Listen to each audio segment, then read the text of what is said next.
Pinangangambahan ng Department of Agriculture ang posibleng shortage sa supply ng pulat-puting sibuyas ngayong buwan ng Pebrero.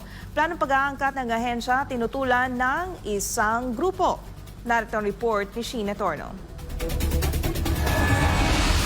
120 piso lang kada kilo ang bentahan ng lokal na pulang sibuyas ni Emmy Aguam noong nakaraang linggo. Ngunit ngayon, tumaas ito ng 80 piso, dahilan kung bakit naglalaro na sa 200 piso ang kada kilo nito. Paliwanag niya, limitado lang kasi ang nakukuhang supply.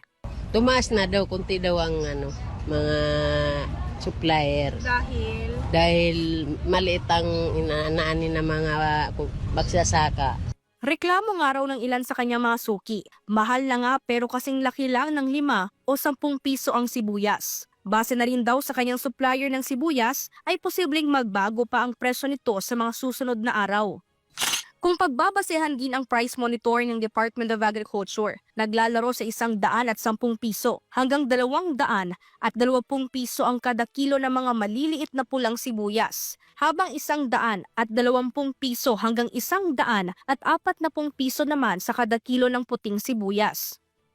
Sa nakuhang datos mula sa isang source, aabot na lamang sa higit 7,000 metriko tonelada ng pulang sibuyas ang supply ng bansa na posibleng maubos ngayong linggo. Nasa halos 18,000 metriko tonelada naman ang monthly consumption ng pulang sibuyas ng mga Pilipino. Ngunit ang inaasang produksyon daw ng pulang sibuyas para sa buwan ng Pebrero ay nasa higit 10,000 metriko tonelada lamang. Ibig sabihin, mahigit 7,000 metriko tonelada ng pulang sibuyas ang shortage sa buwan ng Pebrero. Kinumpirma naman ni DA Secretary Francisco Chu Laurel Jr. sa isang text message na may nakaambang nga na shortage sa supply ng sibuyas ngayong buwan.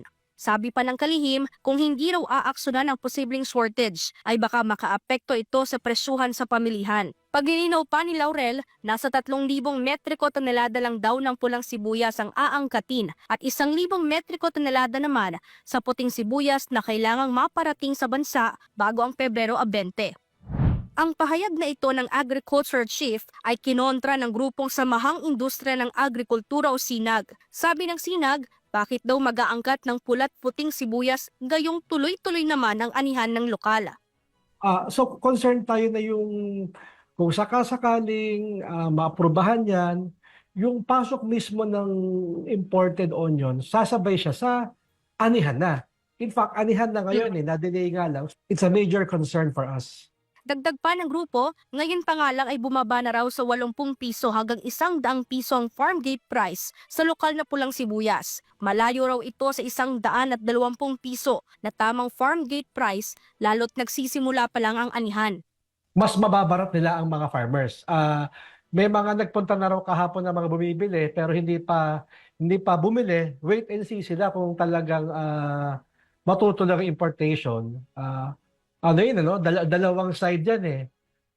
Sa retail, dahil may shortage ka na ina-anticipate, tataas. Tapos sa farm gate, dahil papasok naman yung imports kasabay ng harvest mo, problema ang mga farmers natin. Baka bumagsak na naman ang farm gate ng onions at malugi sila. Wala naman daw problema sa importasyon, ngunit kailangan daw matiyak kung mayroon nga bang kakulangan sa supply. Importante rin daw na konsultahin ng ahensya ang mga magsasaka at mga grupo na nasa sektor ng naturang industriya.